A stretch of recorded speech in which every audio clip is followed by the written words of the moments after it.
Right. Good evening. Good afternoon. And good morning. And good. Shall I say almost midnight to all of us who are here. Today is Thursday, the 25th of December, and all over the world, what people are celebrating what is usually seen as the birthday of Jesus the Christ, who some see as European, whereas others argue that Jesus is actually an African. And there are those who argue that he's neither European nor African, and that Jesus actually stands for Jesus and the 12 disciples actually represent the planetary system, and how the zodiac moves in space, and that has nothing to do with human beings. It has nothing to do with with personalities, and those stories were for ordinary people to remember the zodiac signs. So there are contending views on it, and then there are those who think that we should abandon Christianity completely. That is an imposition by imperialists. And then there are those who say, actually, we created it, and therefore that we should rather embrace it and bring it back to its roots in Kemet and Nubia and so on and so forth. And then recently, some of us argued that actually you can find the same stories in Yoruba history. Everything that you find in the Bible is also in Yoruba history. Some say it's in Igbo history as well. And so there is a diversity of views. The philosophical and ideological position of consensusism is that people can believe whatever they like. But when we are in a country, on a nation, if you like, that we need to have the parameters such that people feel free to agree, people feel free to pursue their beliefs, and that we should not sanction people in terms of their belief. We should not,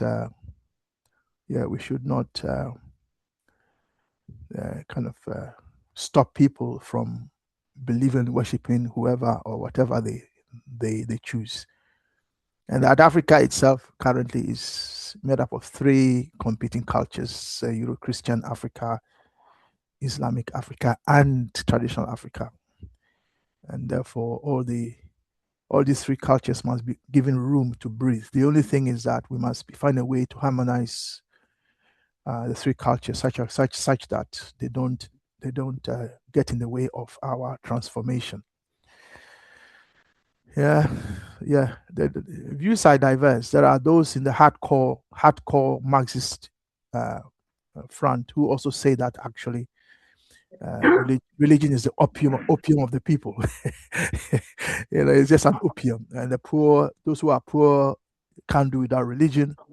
And then there are the other extreme, are the idealists who also say that actually that is the foundation of reality. Everything we see around us is actually an expression of spirit and mind. In fact, there are even physicists like Max Planck who believe that. So, yeah, it's a diversity of views. Anyway, so here we are on the same Christmas Day. There are those who contend that Jesus wasn't born on the 25th. That is a solstice to do with paganism, and nothing at all to do with God and so on. And then there are those who say that all this talk about paganism is because the Roman Catholic Church declared war on Africans when Rome decided to co-opt Christianity as a tool for state control. And so the argument is that it's not to do with paganism at all, and that it's actually the and that the attack on the Christians because of all this talk about paganism, it's just a smoke screen for Roman control. Anyway, so as you can hear from me, the rumors are that I'm sure you also have your views on these things. That's not what is on the screen, but yeah, we can discuss what is on the screen. But if you want to share your thoughts on Christmas, we can start with that, and then we can then go into the book. What do you think? Shall we do that? Brother Williams, what are your views? Let's start with Brother Williams. Yeah, feel free to share your views. If not, I can also move on. That's okay. Yeah. All right. Thank you. One map. What is your view? Yes. Oh, Brother William. Yeah, go on. Yes. Yeah. For me, it is about a view, but it's more so about a way of life. A life of existence that persons may know, a life of existence that some may not know. When we think of these events that man has given us, they were passed down to a generation of people who have lost the essence of who they really were. So the time, even the Gregorian calendar, these things were passed down to man because man has forgotten. And if you read the Bible, it would tell you that we have forgotten in Psalms 82. When you read Psalms 82 from 1 to about 8, it will tell you who you are and who we were. We have fallen. And in that fallen, we have forgotten the date, the time, the atmosphere. We have forgotten the stars, the moon, the alignment. We have forgotten the way Earth was formed. All these things, because it said in Psalms 82 that we are gods. But we have allowed man to give us a name or a persona of who we are. And that has taken over the mentality and the psyche of our people. Right. So the 25th of That's December, interesting. it is only about a mere date that man has given. Man has given and not God. I can go on a little further, but I You like want to to stop hear there? from I like to hear from others. Yeah, that's fine. Just so everyone knows, this is Christmas Day. People are with their families, so it's okay for us to hear children's voice. It's fine. Yeah, I hope everyone is okay with that because it's a Christmas Day, and it's good to hear the voice of the children. Jesus said, "Let the children come to me." We are doing what Jesus said. So when we hear the voice and the singing of the children, if they want to sing Christmas carol to us, we are most welcome. They are welcome to do that. Yes, brother, One Map Africa. Any views on Christianity and Christmas you want to share? Greetings, everybody. Yes, for to me today, I will not share anything for Christmas, but I'll just say,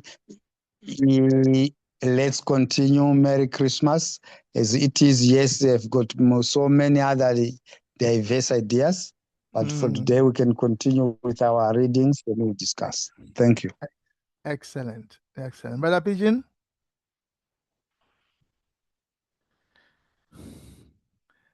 Okay, the page is not ready. So, Sister Nancy, you may come in. Normally, we alternate, don't we? Yes.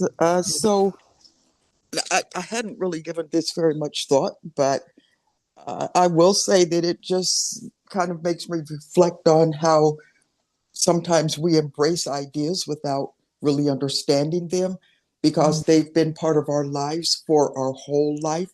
So, as far back as I can remember, Christmas has been part of the tradition of the way that my family, I guess, inculcated me with culture.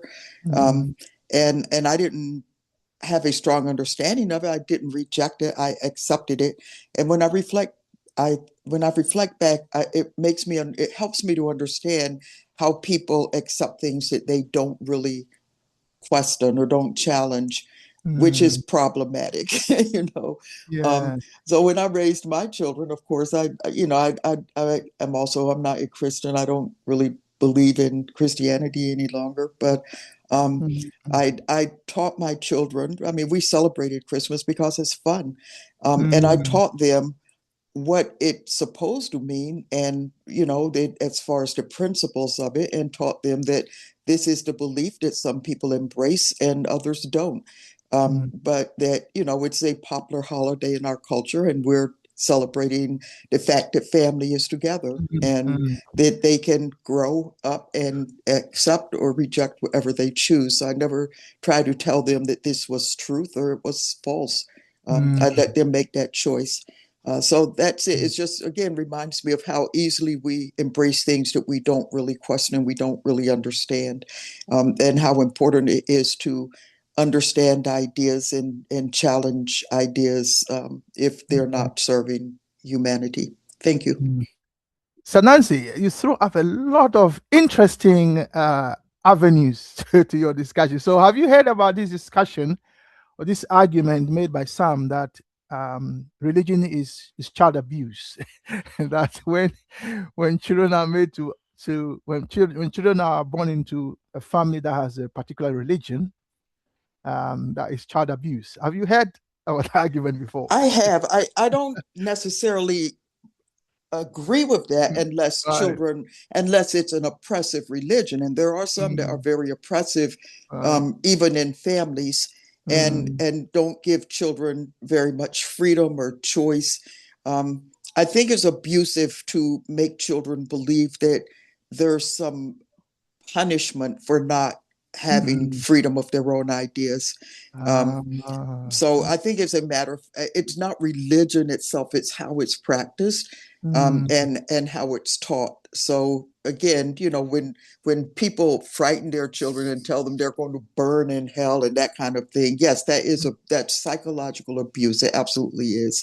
But to let children know that that this is what I believe as a parent, and this is what what I embrace, and kind of giving a child a bit of freedom, and teaching children to think, then it doesn't have to be abusive. Again, I don't embrace it, but I don't challenge people who do. It's how you practice something. It's not the fact that you practice it that I think determines whether or not it's abusive. Do you think that, do you agree with Nkrumah's position that the state must be secular then? I'm sorry, here's a position that what? Nkrumah's position that the state must be secular. I absolutely do. Yes, because the thing is, religion can easily become a source of disharmony, and a source of, just a basis on which we fight among ourselves, and that has to be avoided at all costs. So definitely the state has to serve the interests of all the people, and people should be free to embrace whatever religion they choose, but that cannot be part of a state apparatus. Absolutely not. Because especially with the experience of African people, like Nkrumah talks about, there has to be as he said, a revolutionary synthesis of the three African experiences, and you can't have that if you have a particular religion this is connected to the state. So yes, it absolutely has to be secular.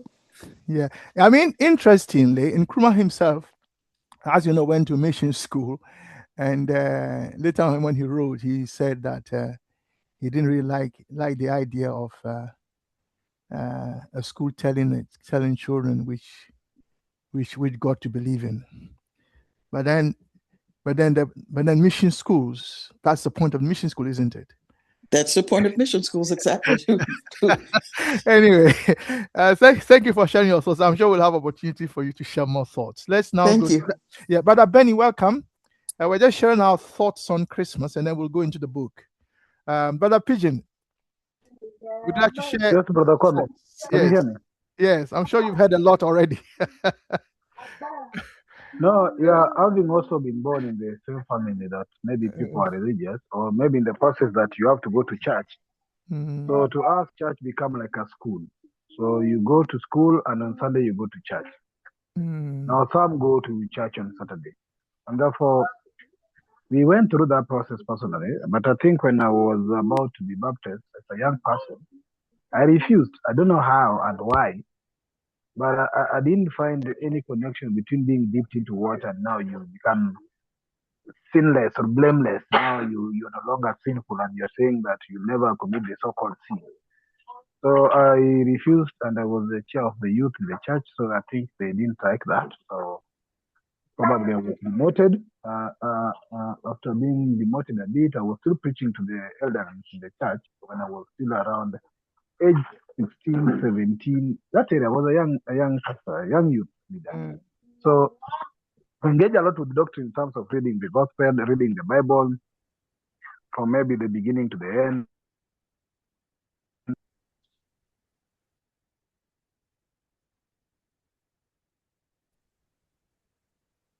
Can you hear me?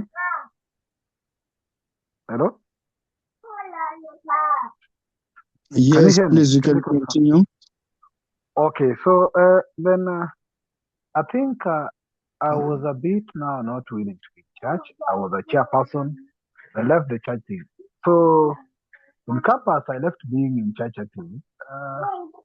Then I got conscious a bit when I started joining the Pan African space a bit and learning this other thing. Because in my village, I could see people going to so-called traditional churches, but they were still preaching the same Jesus, I think, and the same God. But getting in touch with the books of Marcus Garvey, Message to the People, Opinion and Philosophy, starting to be conscious a bit when I joined consciousness and learning what Nkrumah said that the state should be secular. I think I started to be finding the reasons why I was maybe rejecting or repelling enough this element of religion. Because I was also against this practice of taking young kids to Catholic Church and they say that they'll be fathers and nuns and sisters. It to me, as you're saying, Brother Kwame, I think is introducing something to a person who is not able to make the consent. So as a parent, you make the consent on behalf of the child that is not able to make the consent. And over a period of the time, you think that the child will be of the age to make the consent for themselves. At that particular moment, is 18 years in the same practice. So what consent do you expect them to make different? The probability is very minimal. So some people also argue around that religion is just, people go to church just for discipline. So that the child that is raised in church process become a disciplined child because there are elements of discipline that's being taught in religion and the rest. But sometimes I wonder the sons and the daughters of the pastors are the people who are always arrested every day in other issues and evils. So it doesn't mean that it's purely like that. But again, what I've learned in the process is that what the doctrine speaks, very few people practice it. Even the pastors and the rest who say that they are religious or what the doctrines teach, very few people of them even practice it. So it's like when people say that there's democracy in Africa, and you wonder how many people even practice that so-called democracy, even in its own definition. There's not many countries or not many people practice it. So that's when, and that's where I am with the religion. But I decided now to control my family. So I'm not, in my house, nobody goes to any church, apart from maybe few people are outside my house. Is a choice I inform them, but not that I made on their behalf. So they are free if they want to go. I told them, if you want to go, you're free to go. But don't bring the pastors and the rest in my house. So just finish your religion and everything else in the church there. But I also try to teach them simple things. I teach them the basic commandment that I got from the Bible. And that commandment was love. I know the Bible talks about that if you don't have love, even if you have the faith to move mountains from where to what, but without love, then they're useless. So there's element contestation whether you should be born again to go to heaven. But there's a commandment that you must have love. So and then practice the love thing. To my family, just practice love. You don't need to go to church to practice love. Just practice love. And if you do that, if there's a promise of heaven, you'll go, because that's the Bible says that love is everything. And the characteristics are there. But many people even who go to church don't even practice that characteristic of love in the Bible. So that's what I am. So my kids, when I gave birth to my few kids here, I dedicated them to my ancestors, not to church. They are in the house every day. They don't go to any church for many years now. I equally don't go to church, so I don't practice and celebrate those holidays. I'm looking forward for us to have the Pan African holidays also alongside these holidays that the countries are having. But the message and message. There are those who argue that your argument, I'm not talking about, I'm not saying I do, but there are those in the very, shall we say, deep Pentecostal charismatic circles who would say that the argument you are making is tantamount to saying that people be saved because they are good and that nobody is good and that you can only be saved by faith in Jesus Christ.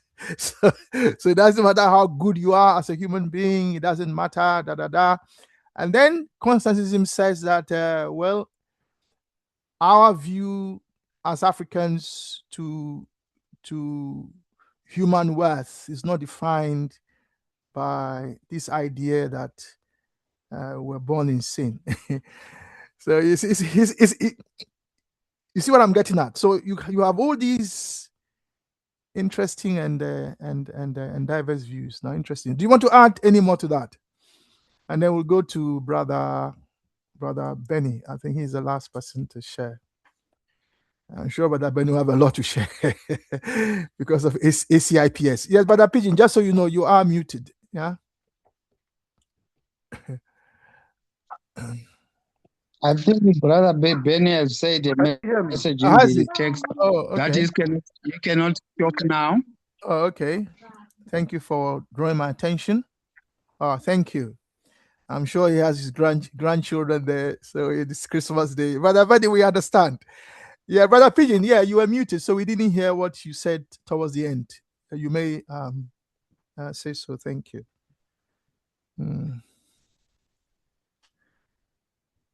Okay. Sister Nancy. Yes. You've been with us in the past when we have had these discussions, haven't you? I have, and so not on a regular basis, but yes, I have. It's okay. So you're able to share for us, are you? Just lead the sharing for us, because you are the only sister in our midst.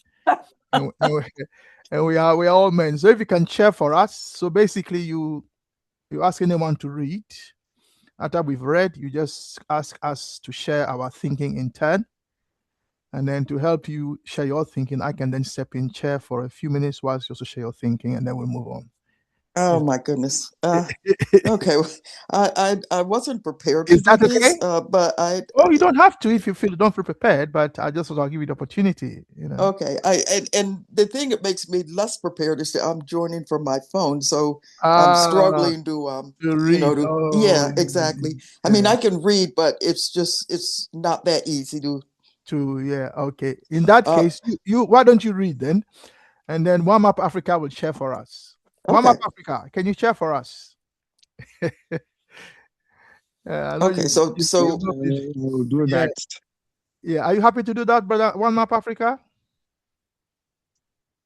No problem with that. Okay, good.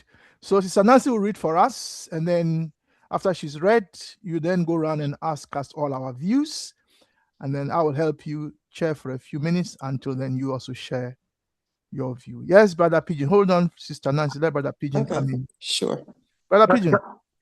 Can you hear me? Yes, we can hear you now. I did let... No. I don't know if it's your other phone or laptop, but I did let you in. No. Let me make you co-host again with this one. Okay. There's something I wanted to say briefly. Yes, go on.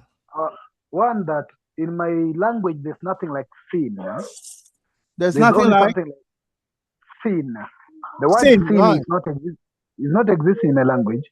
Okay. The only thing that exists in my language is badness. So I call you Namarach. You're a bad person. Raj is bad. So there's nothing like sin. There's something like taboo, a taboo, but not definitely a sin. Secondly, there's nothing like hell in my language. So element of that people go to hell is not existing in my language. So there's nothing like hell. And thirdly, even the word heaven, the word referred to heaven is the same as the word we refer to the sky. So sometimes if you say polo, you have also to add it. Which polo is it? Is it polo up? It means that up the heaven or up the sky. So you'll go to heaven, which means you go up the sky. So there's nothing exactly also as the word heaven directly in my language. So those are a few things I wanted to add to this conversation. Yeah. So that maybe we can also see how we take it forward. But that means that one thing I wanted to point out, if Christmas and one religion has been able to penetrate to an extent that they globally, people are trying to celebrate their practice, how about our practice that then inform their practice or they learn from? It means we still have the power of forcing also our practice to be globally accepted. Only if you organize and maybe follow some tactics, learn from them on how you can make it. So that's also one thing I wanted to point out. Thank you. You think people are being forced to practice it? Anyway, I thank Brother you. Kwame, Jesus preached for 3 years according to their doctrine, Yes. but for thousands of years we have been following what was preached only for 3 years. And because the Acts of Apostles didn't go to sleep, so that's why. Apparently, they were baptized with the Holy Spirit on the day of Pentecost when they were in the upper room waiting, as Jesus had instructed them. So blame the apostles, not Jesus himself. But anyway, Sister Nancy and brother Chidi, over to Yes, you. okay. Over Let's to you. just go to. Okay, thank you, everybody.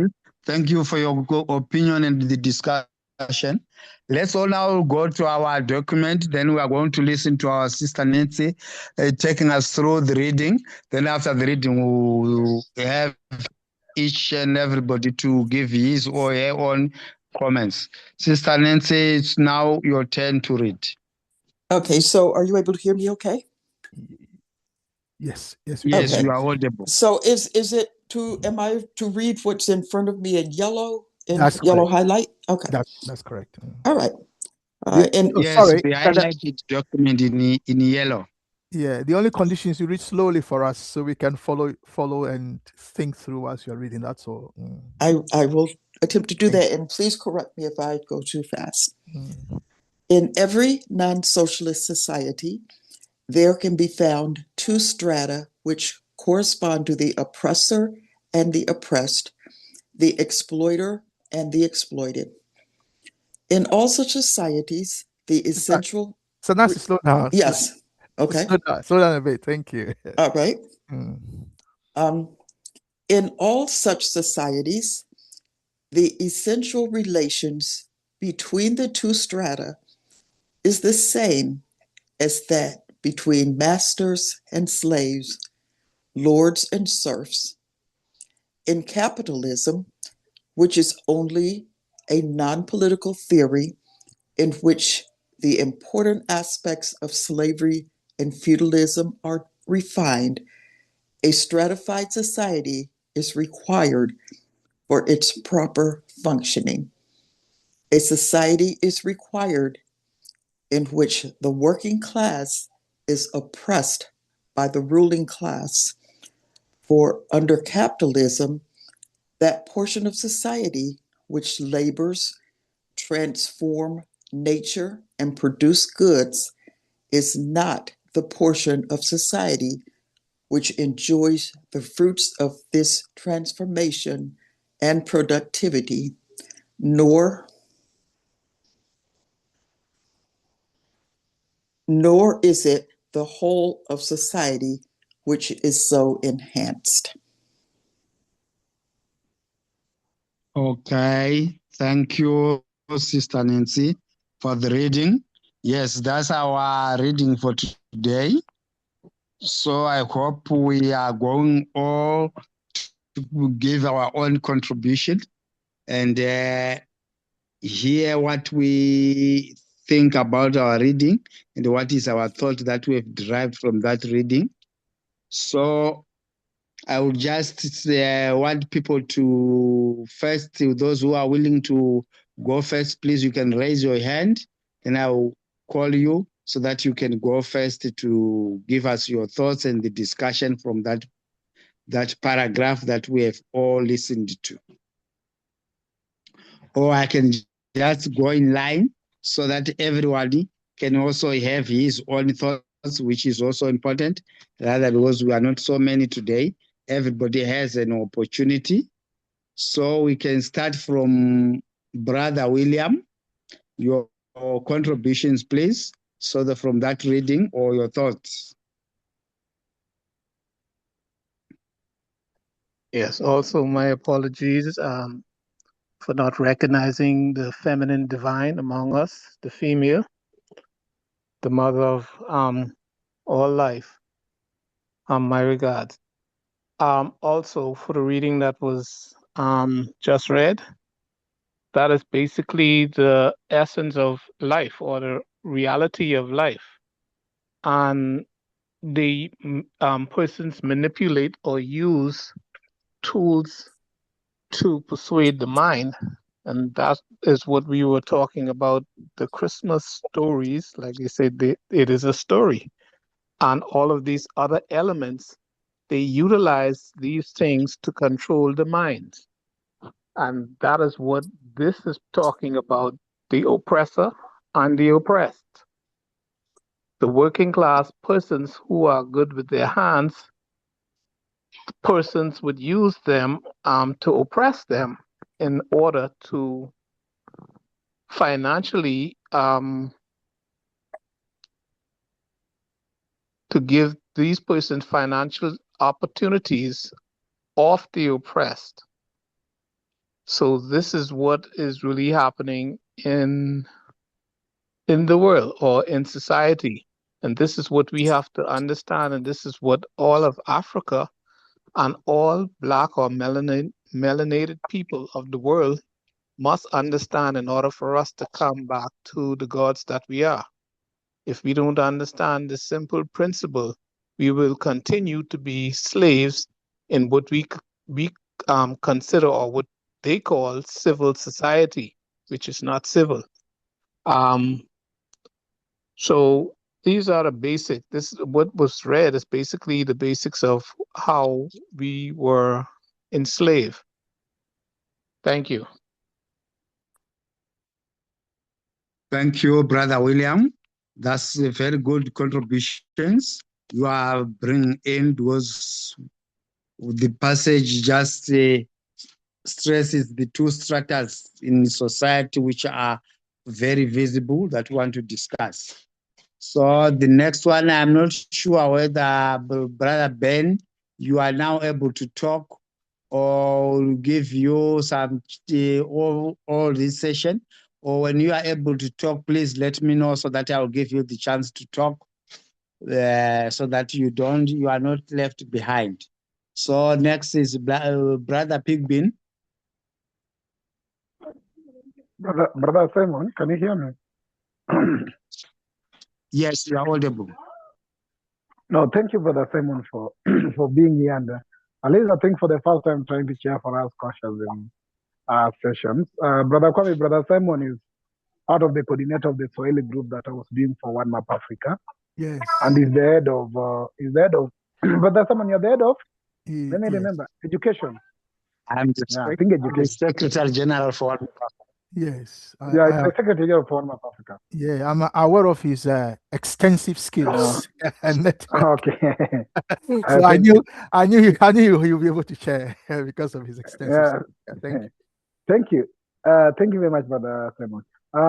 I'm starting by the first line. In every non-socialist society. So everything else that is being described here do not exist in a true socialist society. And this is very interesting because now Nkrumah is trying to start talking about socialist society. Because here we are looking at society and ideology. So then means that in a society that practices socialism, these strands do not exist. Which means that society probably do not have exploiter, oppressor, and oppressed. Everybody is equal in that society. But again, I think Nkrumah is also trying to depict to us the true characteristic that sometimes is hidden in a capitalist society. Because they try to propagate that in a capitalist society, in fact, most of the society that practice capitalism turned out to be saying that they respect human dignity, human rights, and all those things. While in reality, the oppressed, oppressor, exploiter, exploited still exists in such society. This is, I think, very important. It might have changed, as Nkrumah is saying, from feudalism, imperialism, capitalism, and the rest. But the practice that underpins such society remains very certain. And look, in the capitalism, it comes out in the form of those who hold the capital and those who work for the labor. So you produce, and those who own the whatever benefit from it. For example, in Africa, you have a group of maybe 20 people who are billionaires, the top billionaires in dollars, maybe, for example, or even 50 of them, or even 100 of them. Well, their billions have emanated from the billions of citizens who don't have even that money, but have been exploited in terms of labor to help them get the money they want. And therefore, capitalism currently then goes beyond the Western and the rest. Sometimes I have one of our billionaire in Kenya you want to run for presidency. And I'm always very, very proud to say that I'm a capitalist. And I remember one of our brothers from Uganda whom we had issues with was also on the issue of capitalism. They prefer capitalism, but maybe they don't go deep to understand. Or even if they understand, I think it works to their favor that still those who enjoy the fruits are not those who labor for it. And therefore, what I'm picking out of this part is that we must now propagate and support socialist society. And Nkrumah I think the style of Nkrumah writing is that he exposes everything else. So Nkrumah doesn't maybe go directly to judge. He says, okay, let me tell you what capitalism is all about. And this is what underpins it. He critically analyzes that. Then when it comes to abuse or come up with this stand, he gave you all the parts of looking at every side of this. He's not afraid of even tackling hard content. And like this content, he's critically examining the underpinning ideology of this system. So that's what I can say for now. Thank you. Thank you, Brother Pippin. That was very opening and also reflecting of the societies that we are talking about, which was echoed by Kwame Nkrumah in this message. We welcome that. Yes, we move on to the next person. Maybe we go back to our readers, Sister Nancy, to give us your view. We have the other brother who just joined us. We will give him just a time while Sister Nancy give your only view from the passage. Yes, so Nkrumah, I think, refers to this as a social contradiction. And I think it's just important for us to, I guess, understand the depth of these two, uh, I guess, aspects of this strata that he describes. And I agree with everything that's been said so far.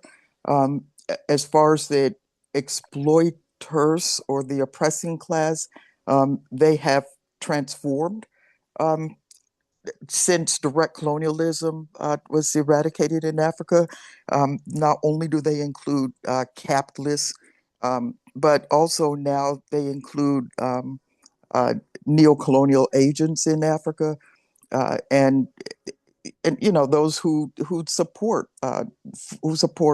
neo-colonialism for their own gain, and of course the goal of the those who compose this stratum are different to the capitalist class. Obviously, their power is derived from controlling the wealth of other nations.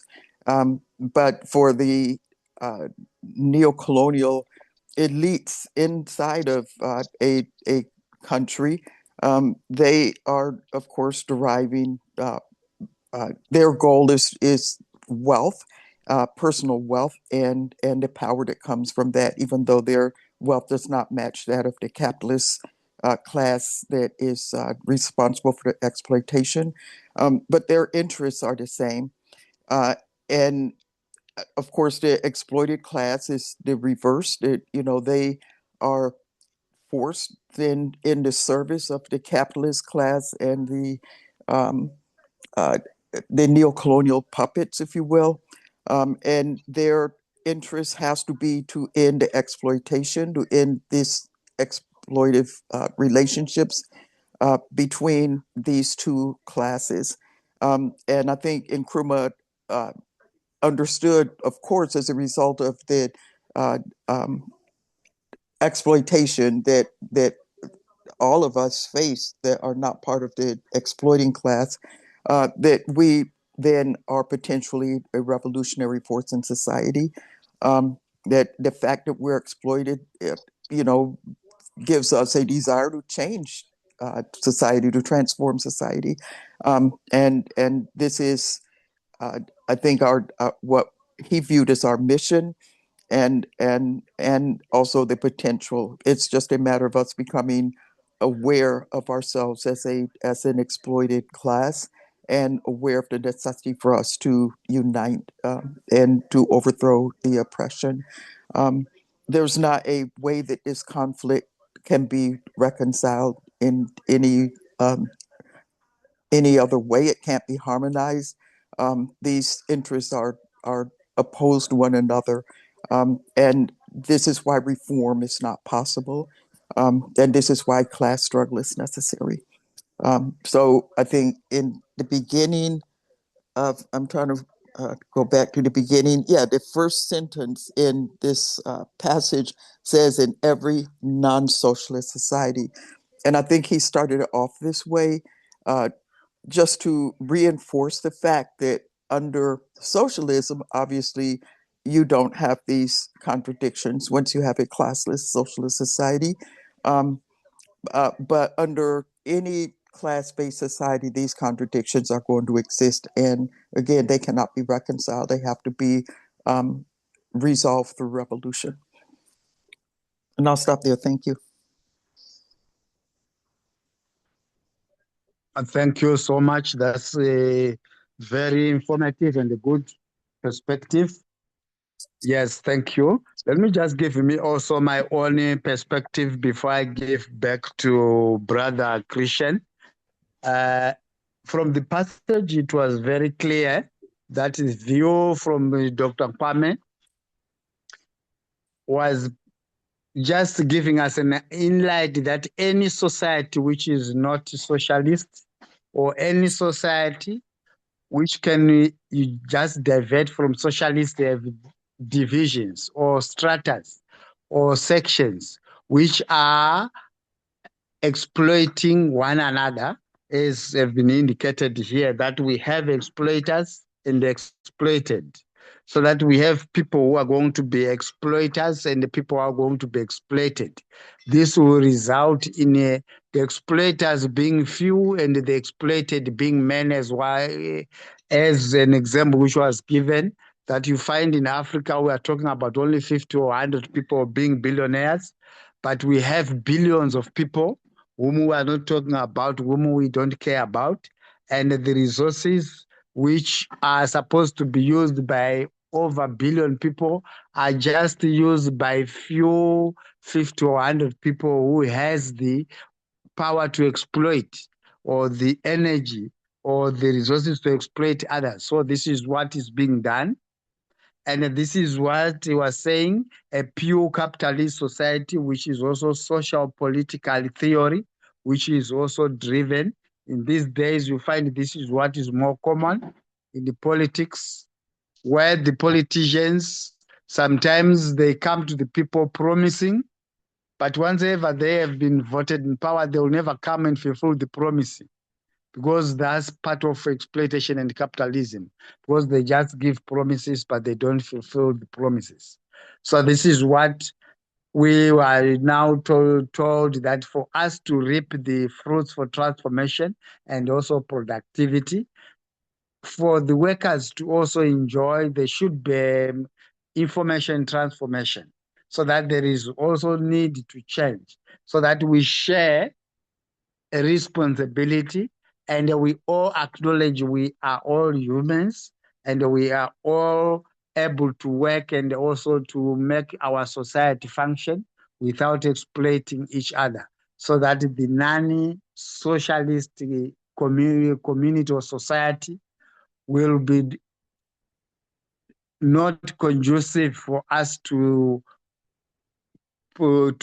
make sure that this kind of society should be removed, or is a dysfunctional society because the majority are going to remain poor, the minority being happy, rich and happy. So this is why we can now see from our society, and we have to ensure that as we go on, we should also try to promote or also to give information to people so that they know which of the societies that they should promote or they should just choose to be in, so that they are not exploited, so that they will live in harmony with their leaders, they will live in harmony with all the community leaders and the politicians within their communities.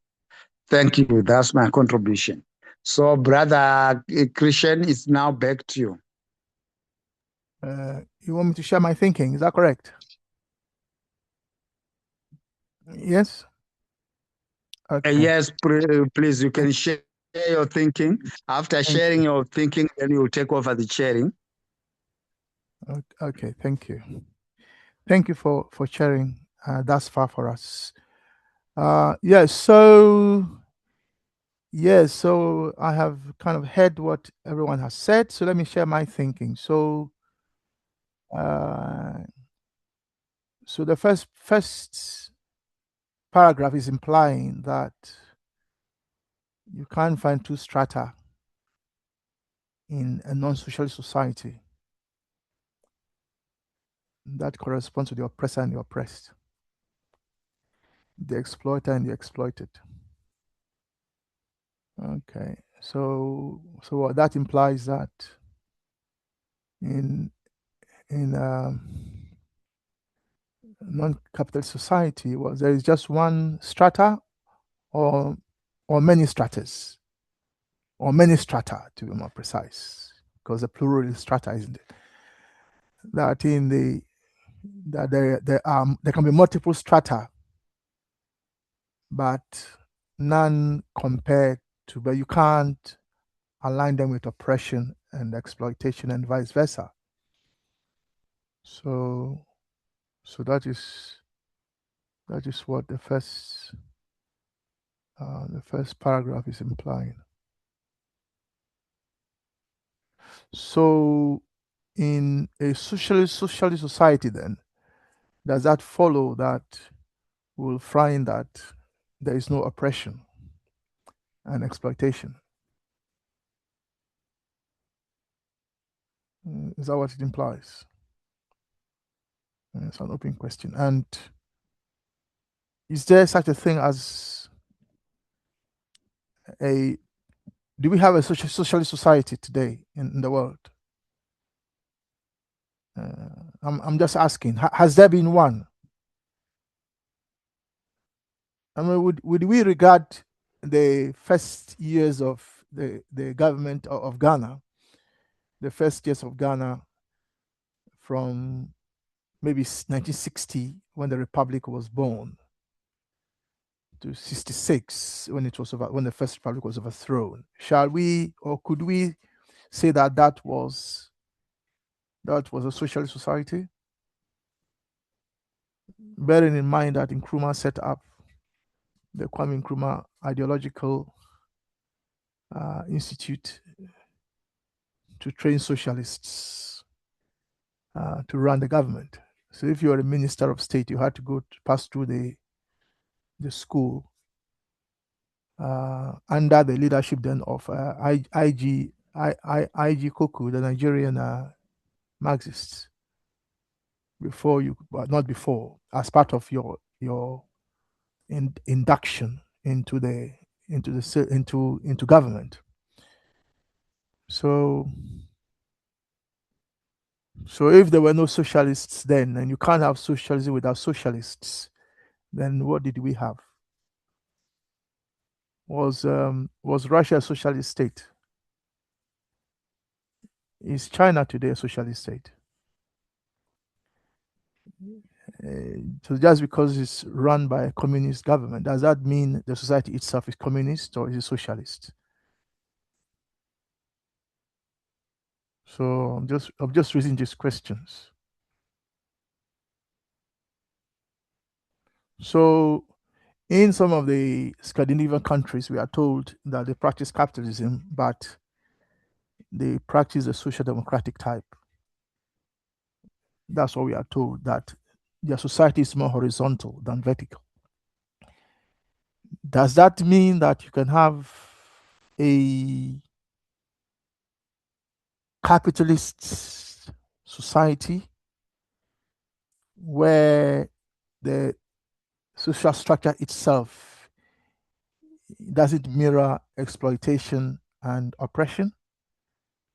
I mean, is that what it's saying? So when the imperialist nations,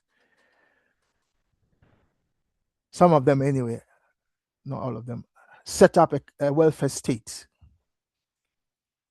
and they fund the welfare state using exploited resources from other parts of the world, like Africa, where, as you know, every year, as we are told, about 100 billion a year is leaving the continent in stolen wealth. 100 billion. I mean, that's a lot of money, isn't it? And these monies end up in the coffers of other countries, some of who have welfare states, and they use the money to then fund their welfare system. Is that socialism? So I'm raising these questions, and that's the first paragraph. Now, the paragraph we are reading is part of a chapter titled "Society and Ideology." So then the question is, if you ask me, the question then is, so what is Nkrumah asking us to consider? Is it that he's asking us to consider the structure of the society that we want to build in Africa? Because till now, Africans have not decided, or maybe they have, they have by choice or by enforcement, the kind of society that they want to build.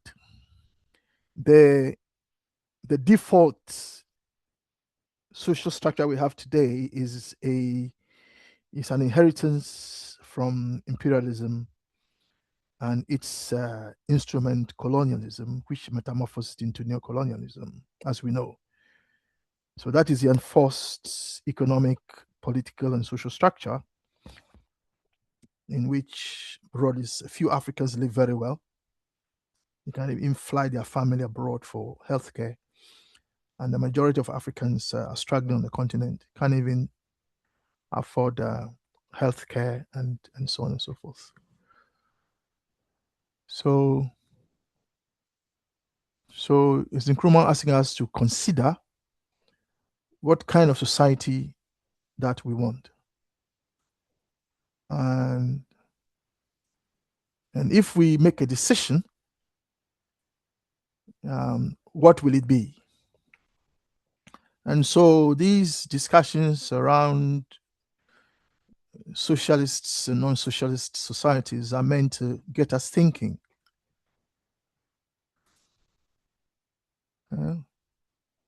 Because in all such societies, there's an essential relationship.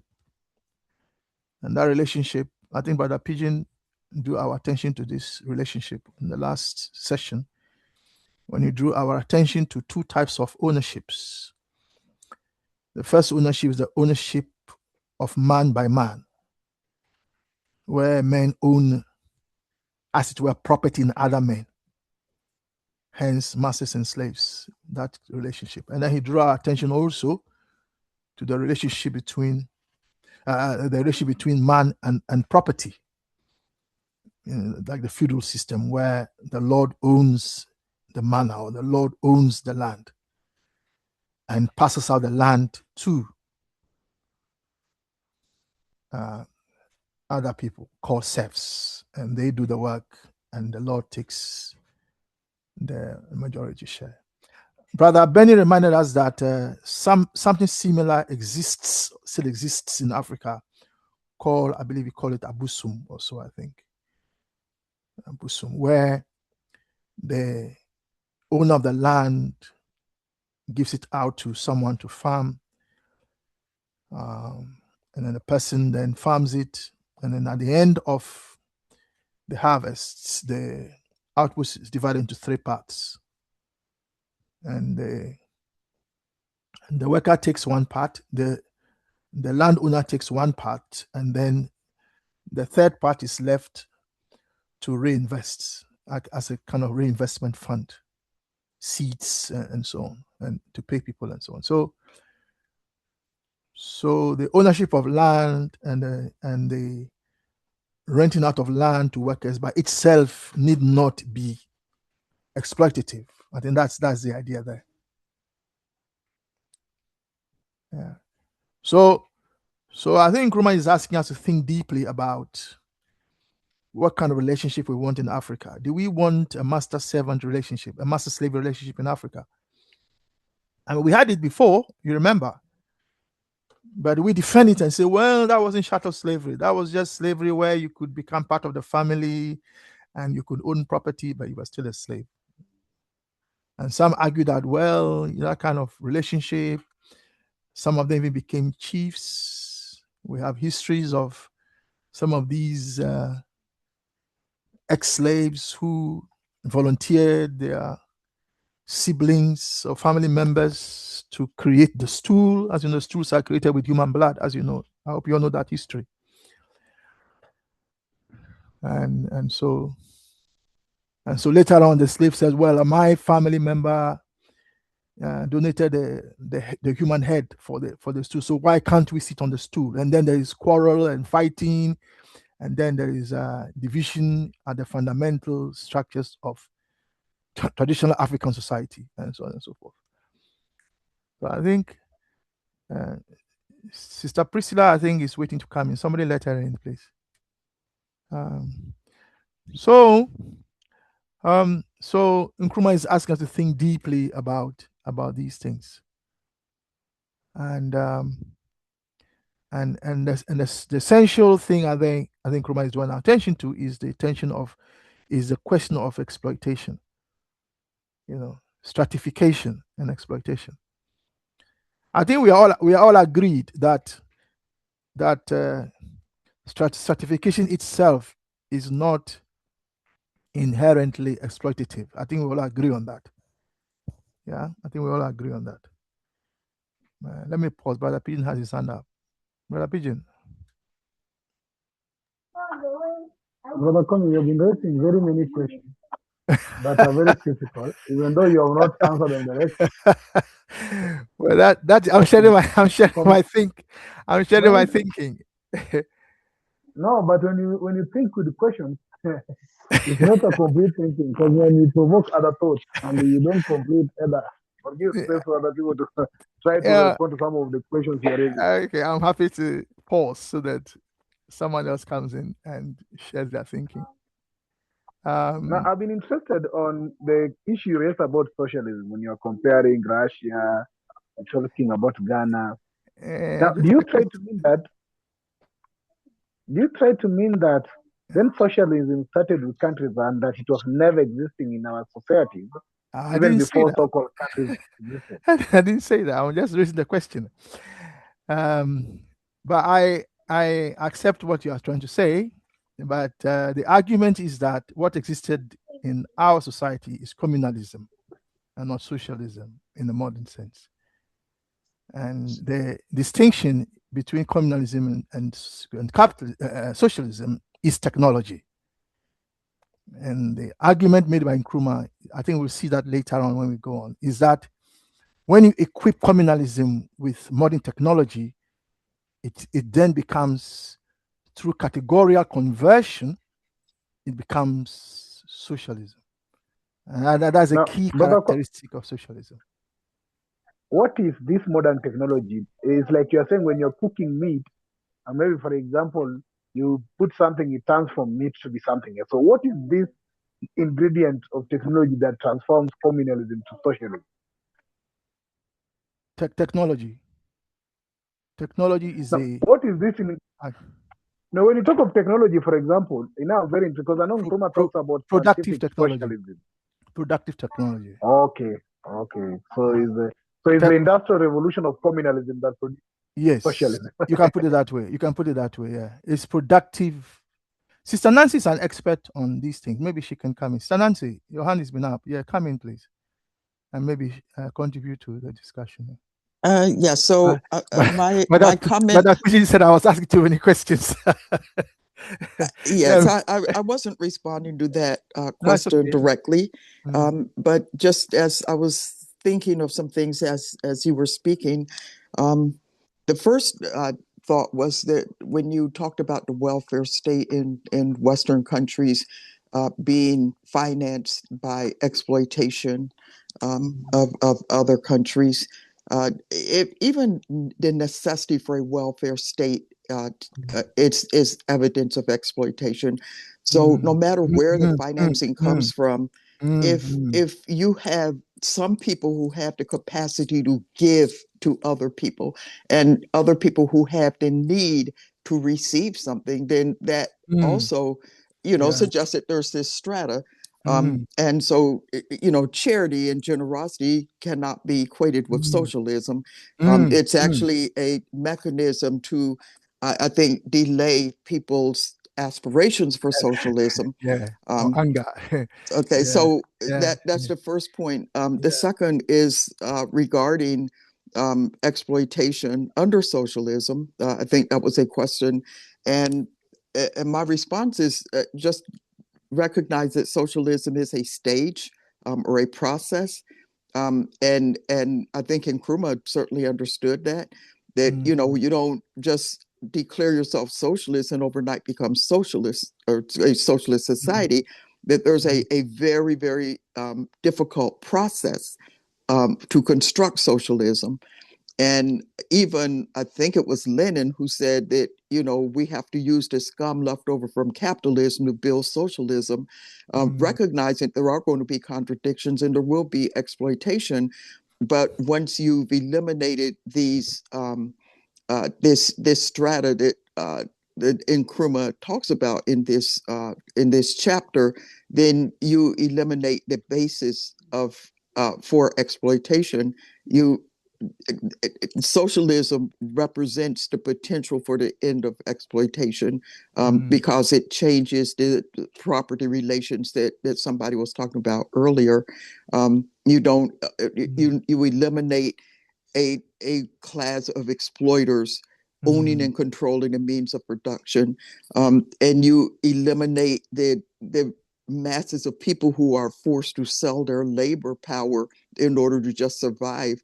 And you eliminate the relationship of exploiters where they can pay workers less than their value in order to extract profit from the labor. So these things that fuel exploitation would be eliminated. And so, again, it's not an overnight process, but the conditions to eliminate that exploitation would be created.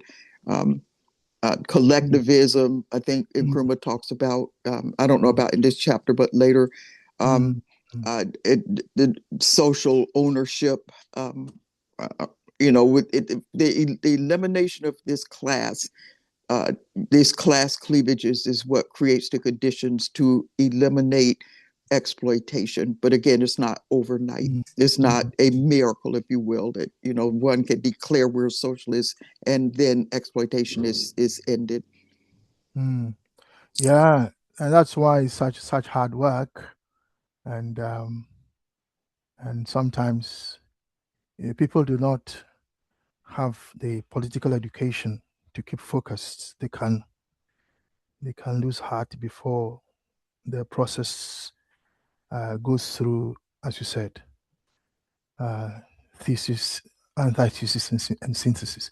Can I ask you a question, Sister Nancy, and then Brother Chichidi will come in. So Nancy, so you see, the argument has been made that the socialization of ownership through state ownership is itself only a method, and that somehow it was elevated into a principle, when actually it's just a method, and that there are other methods of socializing ownership. What are your thoughts on that?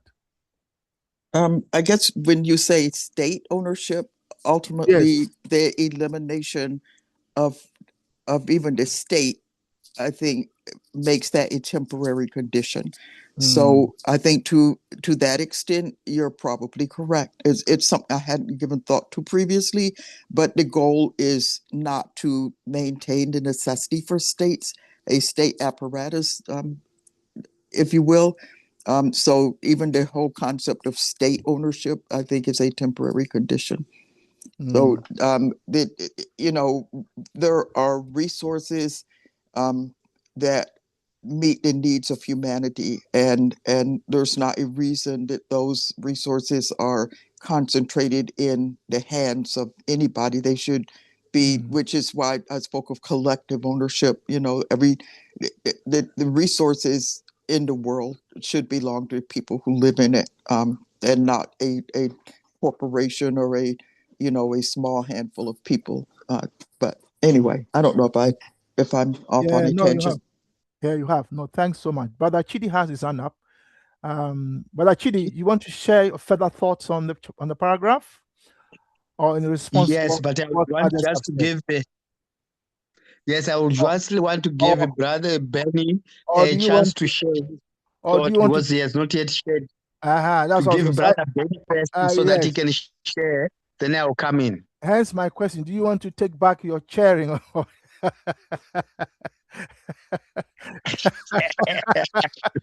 I'm happy to hand it back. Sorry, Hand it back to you.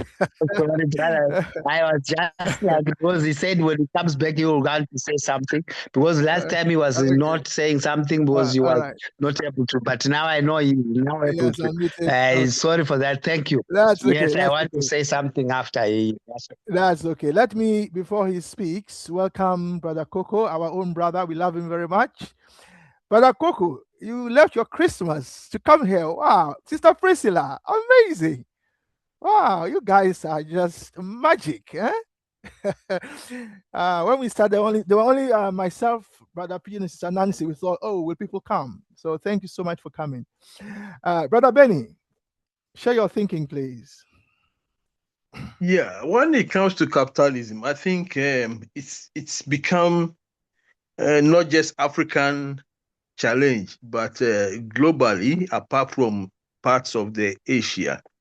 It has infiltrated our societies without us recognizing the harm it is going to do. What I see is that of all the Western institutions that were transferred to Africa, you find that they have this pyramidal kind of structure, which means that the few at the top are the ones that control and also enjoy far above those at the bottom that produces, as Nkrumah have actually I mean, explain most often in this work that he left us. So even what I was thinking about is that because I have been in that structure. If you come to the religious side, you see, you'll find that Brother Kwame will know, and even some of you may know that the kind of churches that we used to have, the church building and the mission house were separated from the entire community. You see, you have the pastor who is being taken care of by poor people. You see, before depending on how much the society have to give to these pastors, today some of them are riding in jets and living such a plush life, which is actually demonstrating that capitalism is caught up in almost everything handed over to us. So we have churches that have about, let's say, 60% people suffering, if not more than that. You see, yet these have become predatory institutions.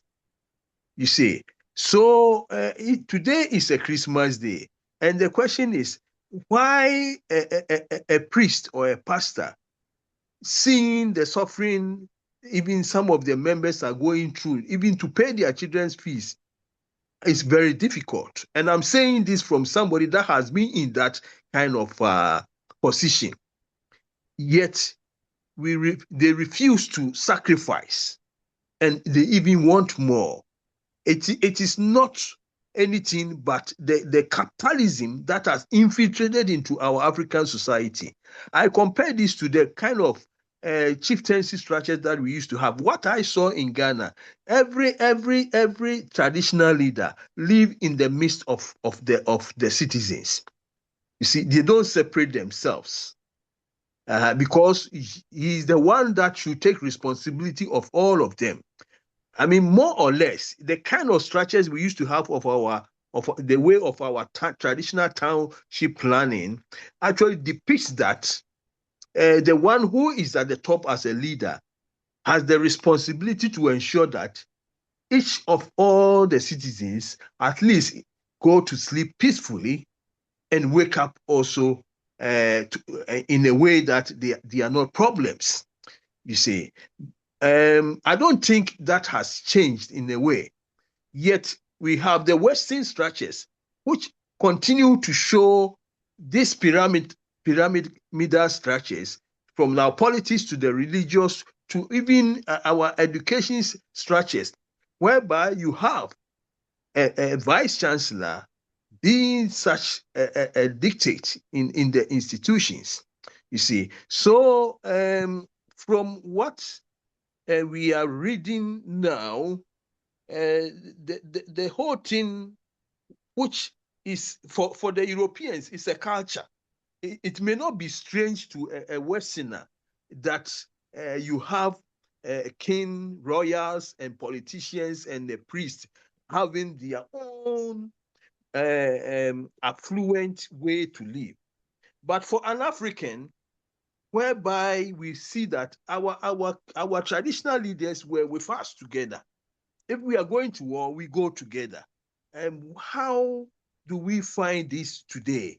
But through education also, we've been trained to accept this feudal system as the normality, we hardly even look back to say that what was our situation before, and why do we today have many people actually suffering, whilst a few are actually so much affluent, even as leaders, political or religious, in our societies. You see, and then what question, ask this prompt certain questions, what should be the solution that we should actually do? I think that we need to re-educate ourselves, but then in this way too, those at the top are going to resist, because sometimes they are called upon and they are moved to resist any change that will actually bring the normal system that we used to have. And I think what our great son of the continent, he didn't actually here in this particular chapter locate what solution, but what I see is that as we read it, what actually is it telling us to actually see, and then what action, you see, because it's not just writing for us to enjoy the reading and be informed, but then what action should be setting to correct what is not the normality in the African sense. Thank you. Yeah, the time is 37 past 7. So, and some people have not yet spoken. So I'm going to curtail my interjections just so we can hear everyone. Um, um, but Benny's contribution raised a lot of questions in my head, but I'm going to hold them back for now. But what I'd like you to reconsider, Brother Benny, is what appears to be your generalization of characteristics that are found everywhere amongst every people as Western or European. We'll come back to you later. Thank you. Brother Chidi, please come in. Is it okay to call you Brother Chidi, by the way? Or should I call you Yes, it's by your okay. first name? It's okay, yeah? All right. That's fine. Okay. All right. So share your thinking and Okay. then we'll hear from the others who haven't spoken yet. Thank you. Yes, my thinking, most of my thinking that I'm now sharing would want just to answer some questions that you were raising during your sharing your thinking. Okay. Yes, when we were looking at the society which we were given here, this society comes after when these colonizers have learned very good community structures or social structures which were there in Africa. Because what happens in Africa, like any other, they tried to destroy the Africans by trying to impose the exploiter and the exploited so that the Africans becomes the exploited. Because we have socialist communities where the leaders or the traditional leaders, the chiefs, the emperor, the kings who were there, they were managing their people very well, distributing whatever resources or grains that they have amongst their people. When they have need to distribute, then they will collect from their people, then redistribute it again when there is need to do so.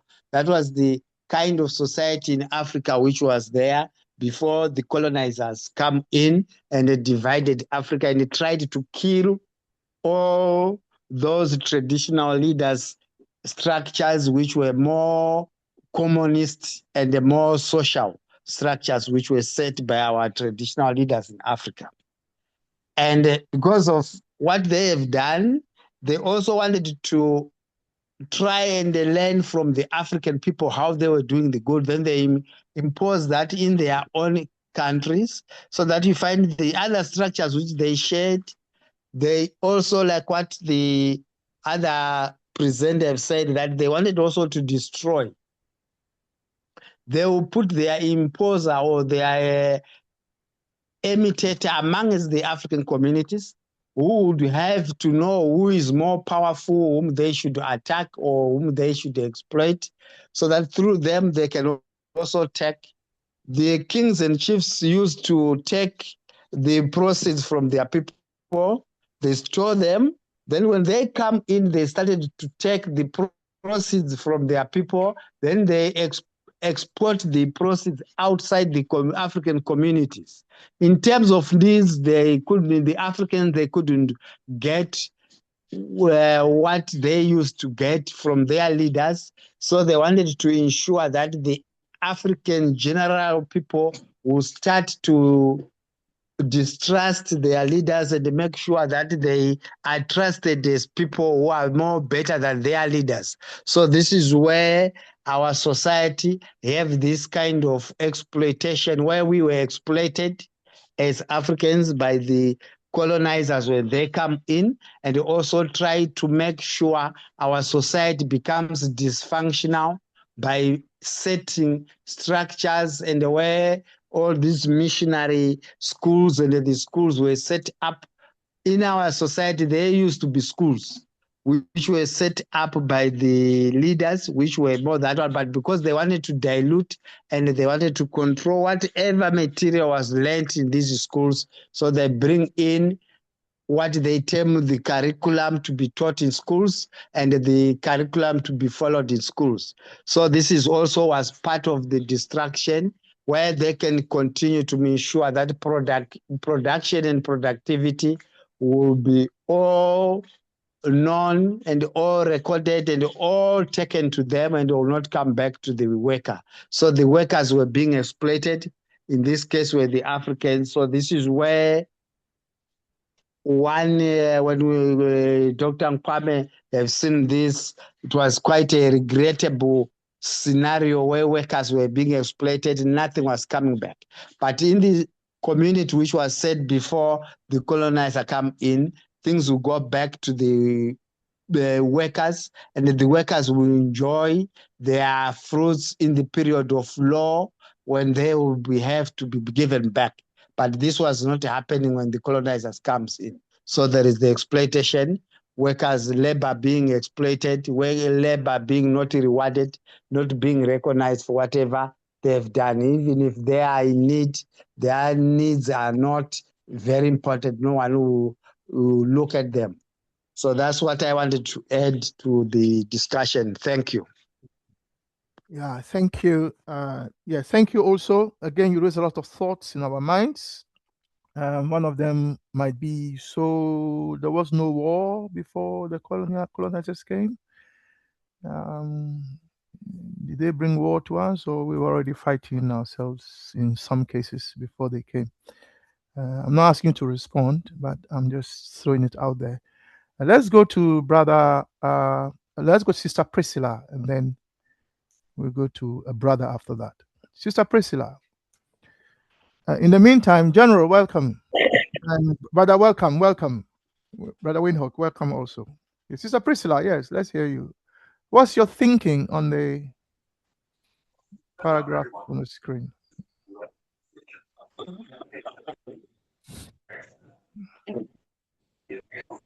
Sorry, which paragraph are you talking about here?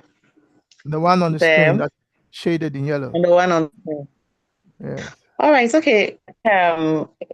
With what my thoughts about the whole thing is that this are society that has a reform, and then it's expected that we all go by it, whether good or bad. But I believe and also think that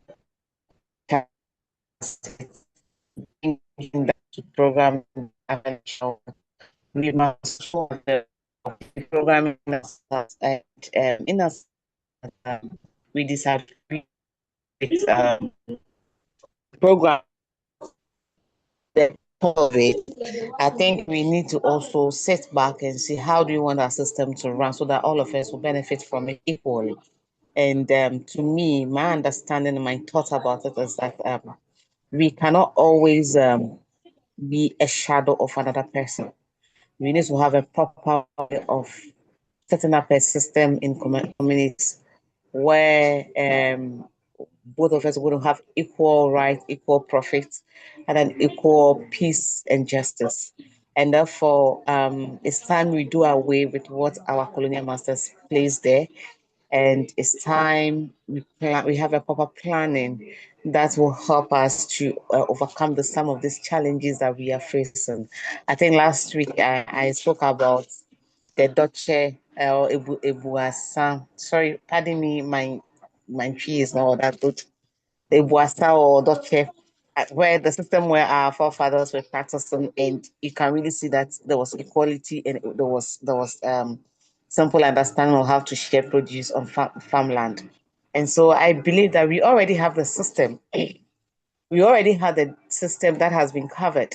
and then we need to sit and then look for what system were they running that was helping them for everybody to be able to have and that peaceful coexistence that we used to that we were able to even call the word Ubuntu, because Ubuntu didn't come out of the sky. I mean, something happened and then we got that name from it, and which is something positive. And so in as much as we talking about the paragraphs we're having here, I think to me, out of this, we need to discover what really we were practicing that was giving us coexisting in a peaceful manner. And that it's high time we do away with all this thing. Yes, we can learn, we can learn and learn something good or bad out of it to make a roadmap for the future occurrences. Because I always say that every dispensation and what it works for. And in as much as we are not static, we are dynamics, we need to also grow with our community. We cannot be practicing this, or this cannot be part of us, whilst the injustices are becoming too much. For instance, when it comes to Ghana here, you see a Chinese person coming to Ghana with nothing. He comes, he surveys, he creates businesses for himself, and then he employs the same Ghanaian people to work with. At the end of the day, the Chinese man become richer, and then the workers become poorer. The more the Chinese man is getting rich, the poorer the people they work for. The workers get poor. And so I think that for us to move according to evolution, if it's the right word for me to use, we should be with time. Africans should sit back and look at what time is it. That most of the things that was left behind by our colonial masters no longer helps us. It has never helped us, and it will never help us. But we must sit back and say, okay, hey, what practice will help us to move forward? Are we going to still talk about these issues without having any solutions? Or are we going to look at the situation and then look at the timing? Is Ubuntu going to work for us? It worked some time ago. We did dispensation. Will it work for us? Is communism going to work for us? I mean, we need to, when it comes to the economic aspect, we need to have serious mind thinking so that in the next 50 years, we have a system in place that even if somebody comes, an investor comes in and he wants to invest and want to be rich, the indigenous will also be super rich. We be in a place where we have so many things, yet Thank you the so much. investors become Yeah, thank you and very much. then the owners become poor. Yeah. Like if you permit me to use the church, the pastor become richer, the congregant becomes poor, but it's the congregant that what gives out the money, and the money is the energy they put in. Yeah. Yeah, Sister Priscilla has dropped out. Brother Coco, can you share your thinking, please?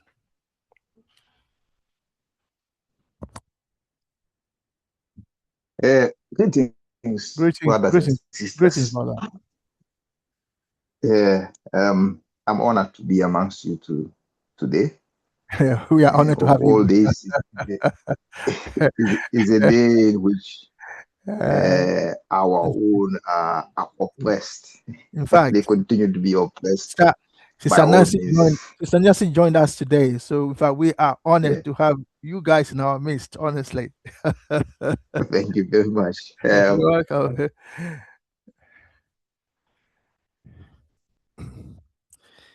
Yeah, carry on, brother.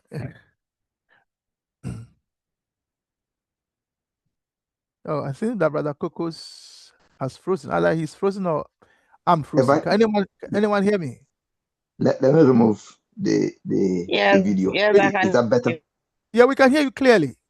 It's just Thank that you. you froze for a few minutes. That's all. Cheers. Then Let's remove the video. Yeah, a few Let's seconds. remove the video. Then,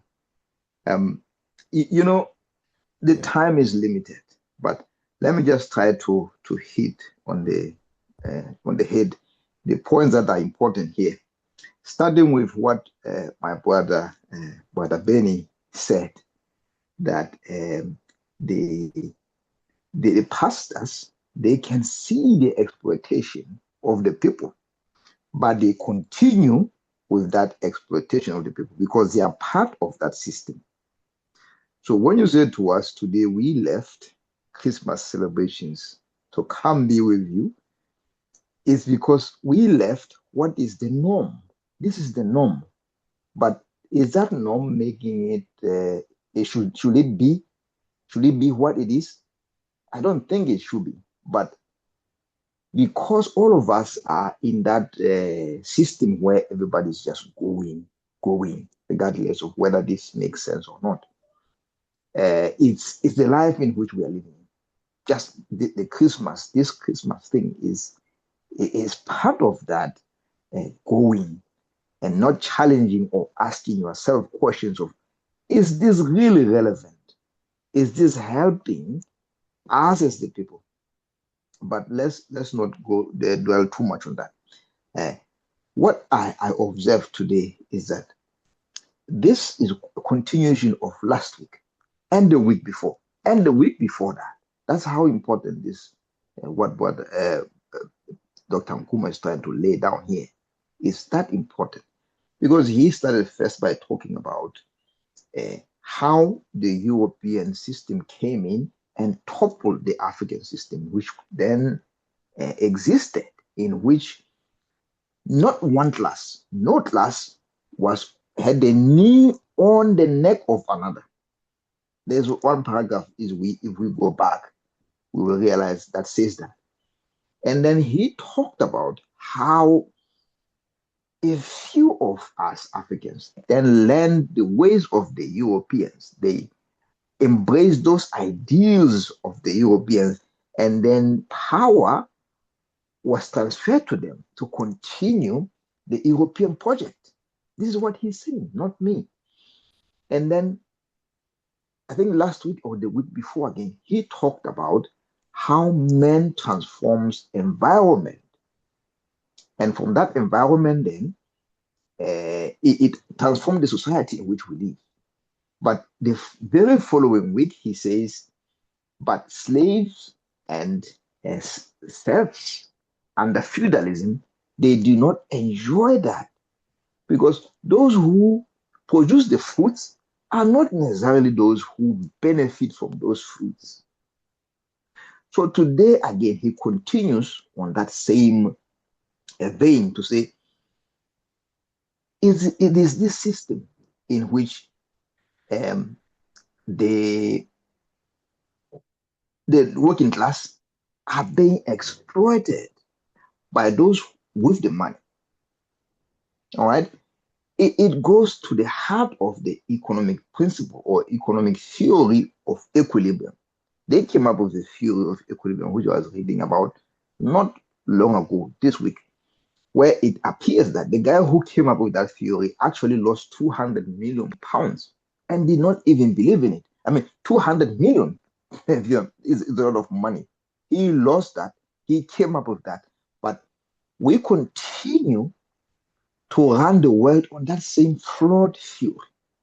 To say markets correct themselves. We say markets correct themselves, which is an excuse for a few to continue holding all the power and everyone else to work for all those few.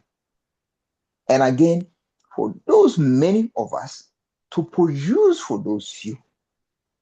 Do you understand the fallacy of that? Do you understand how it doesn't make sense? This is what he's challenging, because he wants us to think carefully about the system that prevails and not take everything at face value. Ask questions, challenge everything.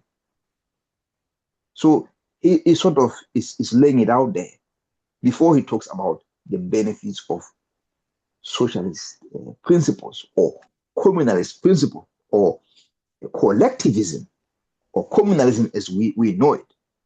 Because in that sense, there is a fair share, a fair benefit for what you put in. There is a benefit of many. Unlike in this case where many work for a few. So allow me to leave it here, because I know we'll continue discussing about this again. We'll come back again another time. All Most right. definitely. And that will be on the 1st of January, Thursday. That'll be our first discussion in the new year, and it falls on the first day of the year. So we have heard from everyone except General and Brother Welcome. So I'll share the remaining time between Brother Welcome and General. General, any contribution from you?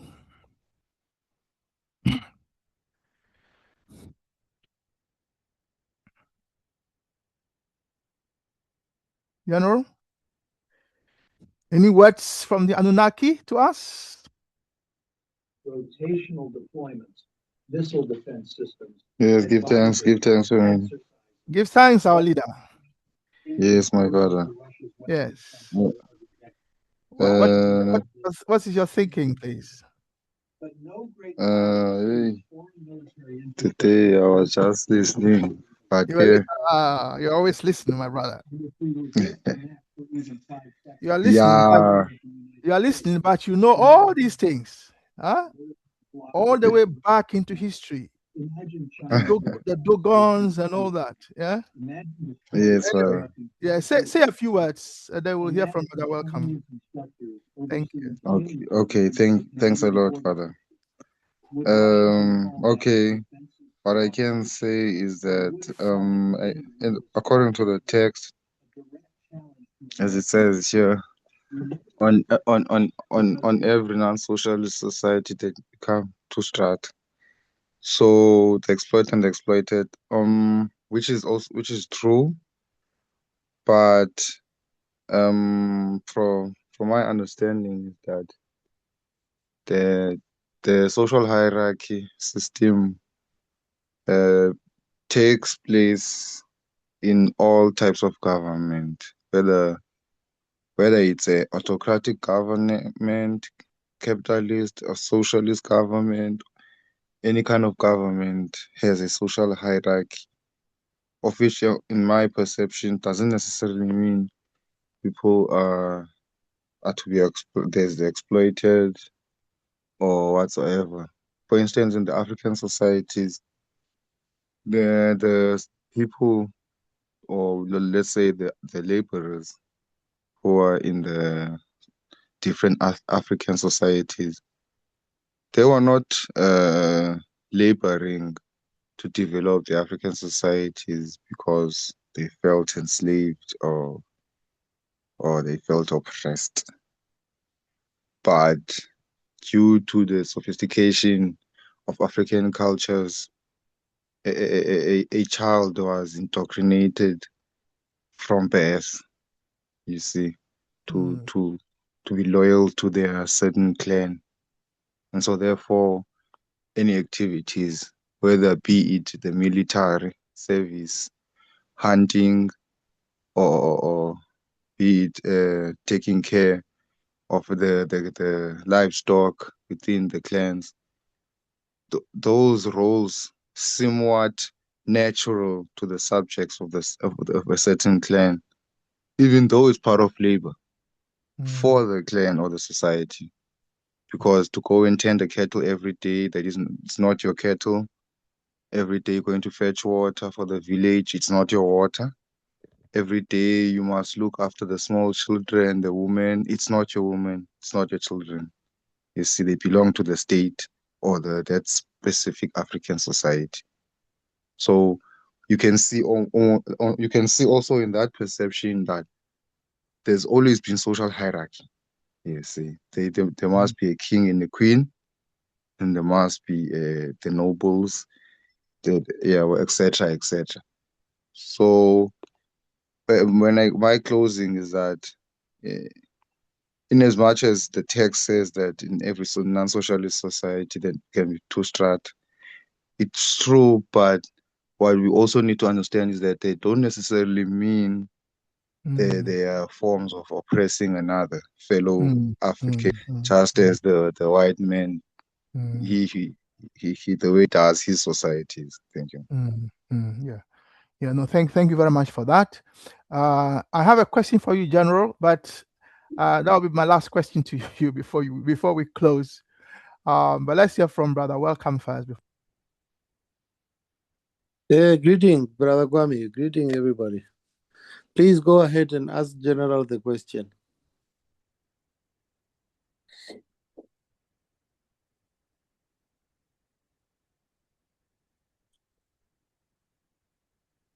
My network is tripping and it's very unstable. Can you hear me?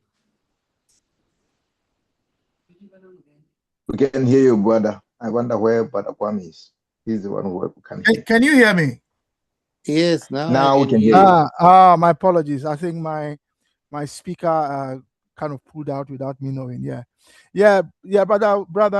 Welcome, Windhoek. We said no. I was saying that we can hear you clearly, but we hear you that your system is unstable, so that's okay. The time is 2 minutes past 8 in Accra time, I believe. Also, same as in England.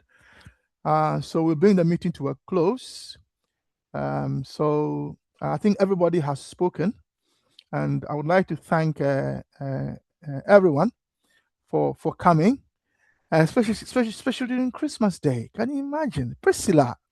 That's amazing, Brother Coco. Thank you so much, Brother Benny.